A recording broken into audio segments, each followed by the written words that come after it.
Om Shri Ganesha Namah, Om Shri Paramatmane Namah, Om Ring Mahalakshmi Deve Namah. Today, in this very auspicious day of Sharat Purnami, which is also believed to be the birth of goddess Mahalakshmi, and so it is a very auspicious day, and the day in which all the wealth and prosperity and all kinds of good things comes to us through the grace of the Mother Goddess. Now it is also the day in which moon is uh, moon blesses the earth with with uh, with the divine nectar which it carries along with it. And this is so it's a great day for like meditation in moonlight. And then you kind of the get the nectar or the divine amrit. I mean, which is also the divine knowledge, kind of descends on people and people become enlightened. Now, coming back to the enlightenment, in the last video I spoke about the Trayoguna and the Panchabhoota. The Trayoguna being, again, just to recap, uh, we have Sattva Guna, we have Rajoguna, and we have Tamoguna. Sattva means purity, harmony, truth. Rajoguna means, you know, ambition, desire, creation, passion. Tamoguna is sleep, uh, you know, confusion, uh, destruction. Um, so, anyway, and then we spoke about the Panchabhuta. Then the Panchabhuta, again to recap, we have Agni, or the fire element. We have Prithvi, or the earth element. Then we have Vayu, or the air element. We have Jala, or the water element, and Ether, or the space element. We also in the last video I also explained that how these guna really color our senses, and and how they really build, I mean, manifest in us and define our nature. So which means through these gunas and panchabhutas we actually understand, or we actually perceive things, and like all our actions are based on these divine qualities and these panchabhutas. So in the last video, I wanted to so I said that I will be talking about the characters in the great epics Ramayana and Mahabharata to explain the gunas in more detail. However, before I do that, I thought that today it's actually better that if I explain a little bit about the Panchabhutas, and then what are the manifestations of Panchabhutas in like in a person's life. Now let us go with the Agni, or the fire element. Now Agni, or the fire element, is responsible for energy, ambition, drive, passion and fighting spirit. These people are always brimming with confidence, and these people are aggressive and authoritative.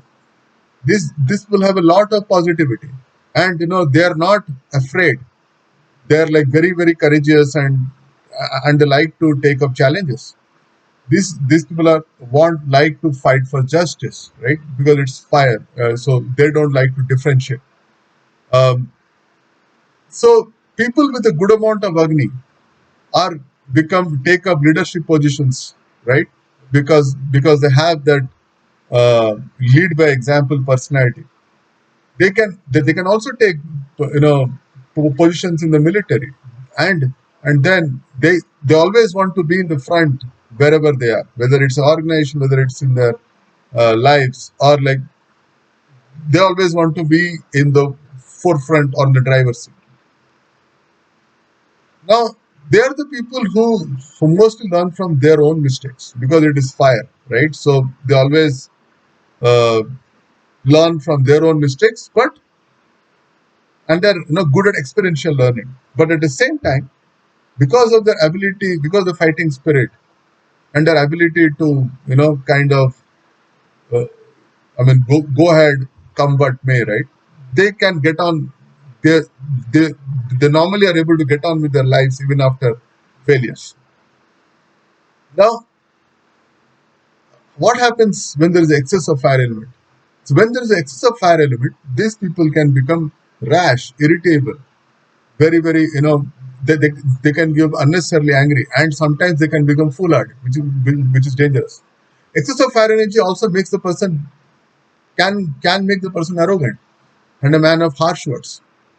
And because of because of this, desires, you know, there could be unnecessary burst of desires, and then if the desires are not fulfilled, these people are given to anger and frustration, and can be sometimes be given to act senselessly without thinking. Now, what happens if the reduction in the fire element? If there's a reduction in the fire element, the person is devoid of energy, the person is devoid of fire, ambition. So it is difficult for them to come up in their lives. They become disillusioned, they become cold, they become pessimistic. Now, Agni also symbolizes the qualities of Rajoguna. Like, as I explained, Rajoguna is the quality of creation, passion, uh, the desire to do work, so on and so forth. And whenever the fulfillment of the desires of such a person happens, then the person becomes sattvic. Now, excess of Agni leads to anger, which also internally fuels senselessness or confusion, which kind of represents tamoguna. It also represents pitta in our body. Now, this element is also the purifier, as people get like purified through their own experiences, and it is also the way to connect to the soul energy. Now, soul is also sun. Now, sun is in a way connected to energy or Agni. So like through the fire element, it is possible to connect to the soul. Now, let's move on to the next element. The next element is the Prithvi or earth element. Now earth element represents stability, mass, warmth, comfort, passion, harmony, and sustenance. The earth element is responsible to give shape, structure, and mass in a person. And people with a good amount of earth element are like homebound. They are all, they know how to be happy with their lives. They're like good at maintaining relations, and and they understand the material world well. They're also good at managing money. So when I'm saying money, it is not about earning money. It's about retaining money as finances. They're also more in tune with nature, and these people do appreciate nature very well. Now, because so in case somebody has abundance, or has like both the fire and earth element, uh, in excess. So then these people, uh, you know, I mean, then so if a person has fire element, a good amount of fire element and a good amount of earth element. So these people possess strong organization skills along with leadership skills. So they can take up top management positions. However, when there is excess of earth element, which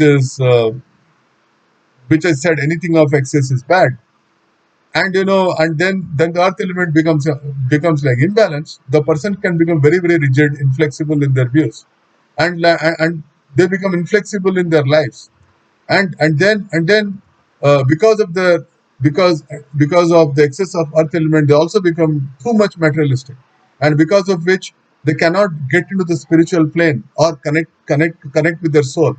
So so in the later half of life, it becomes difficult for them to come to terms with their life sometimes. And they can also get too much materialistic or selfish at times, bordering on insecurity, which kind of sometimes leads them to also, kind of, you know, because of insecurity and jealousy, these people can like sometimes plan and trick somebody, so that to kind of put so that they can put others down, and they also develop a hoarding mentality. The excess of earth element can also lead to people putting on a lot of weight, and it will be difficult for them to shed their weight as well.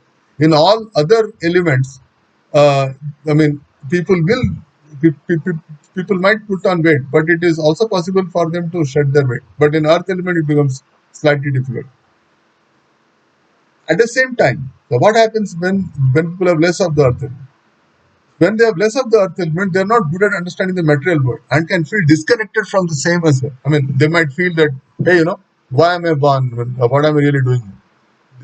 They also may not feel happy with their lives and contented with their lives, and they're not good at maintaining relations with other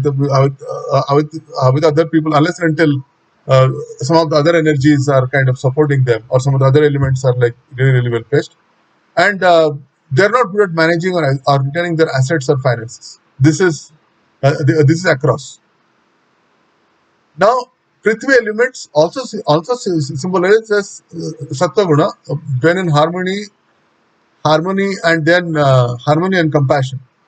And whenever these people become rigid, inflexible, and greedy, they represent Tamoguna. It, so, it, so, it, so, so, so it also represents Kapha in the body, along with the water element. I think with this, I'm going to end today's session. I hope you liked about the first two elements. I would like to see if your primary characteristic is kind of matching to at least one or both of them, right? And then like in tomorrow's lecture, I'm going to talk more about the three other three elements, or the other three elements of the Panchabhoota, and also I want to kind of uh, you know uh, talk about. I mean, so if time permits, I'm going to talk. I mean, also talk about the characters in Ramayana and Mahabharata, which I promised in my last video. I think that's all. Jai Shri Ram.